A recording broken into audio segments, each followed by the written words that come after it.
Next up on the Daily from Kansas City, 90 minutes left for the U.S. and Canada to advance to the Hex.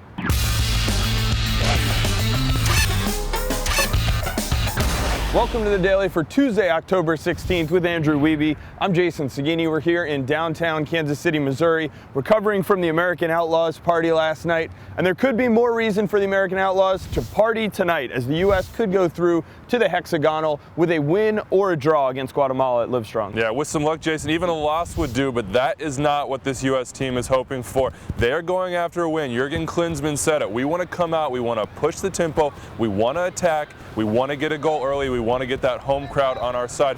Of course, we've heard that before from this U.S. team, and it has not always materialized. It's going to be a tough test. Guatemala, they have their qualification on the line as well. A win or a draw also gets them through. They are going to be very, very resolute on defense. They're going to be very physical, and that's something the U.S. is going to have to deal with here at home.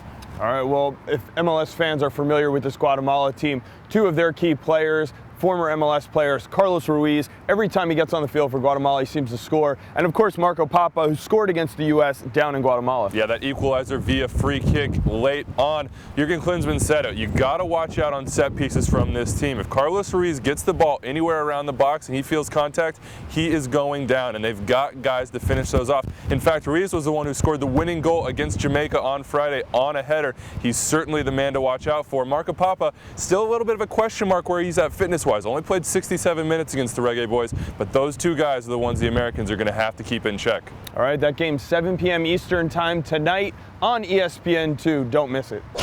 Well, it's also a very big day of World Cup qualifying down in Honduras for a bunch of MLSers as Canada comes to town. Both these teams with a bunch of MLS representation on their rosters. It looks, barring a miracle from Cuba, only one of these teams is going to go through to the Hex. So, Andrew, which teams are going to be? Well, I think you have to bet on Honduras at this point. 4 years ago, in a similar situation, the Hondurans knocked Canada out of World Cup qualification with a 3-1 win. But Canada's got plenty of reasons to be confident. This has been a strong qualification group for them.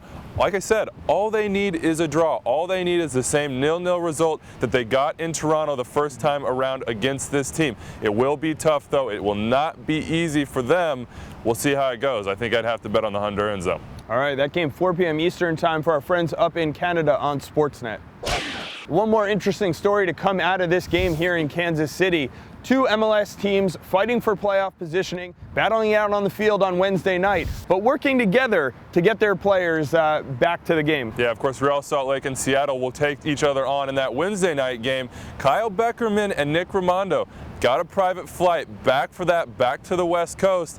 Somehow Seattle managed to get in on that. Siggy Schmidt saying, you know what, Jason Christ and I, we exchanged a few text messages. It worked out. Eddie Johnson will now be on that flight. Don't expect them all to play, though. Siggy's saying perhaps Eddie would start on the bench, and you have to think the day after a game, the day after some extensive travel, Jason Christ is going to have some difficult decisions to make with those other two as well. Yeah, the guys on Extra Time Radio last night talked to Jason Christ about this situation. They also talked to Alan Gordon. He had an interesting story about his conversation with Chris Wondolowski when he found out that he was getting the call up to the national team and Wondo wasn't. You can get that on iTunes, Buzzsprout, or Stitcher, or of course you can always go to MLSsoccer.com/extratime. That's all we have for the Daily today, but stay tuned to MLSsoccer.com for all the updates as the MLS playoff races continue.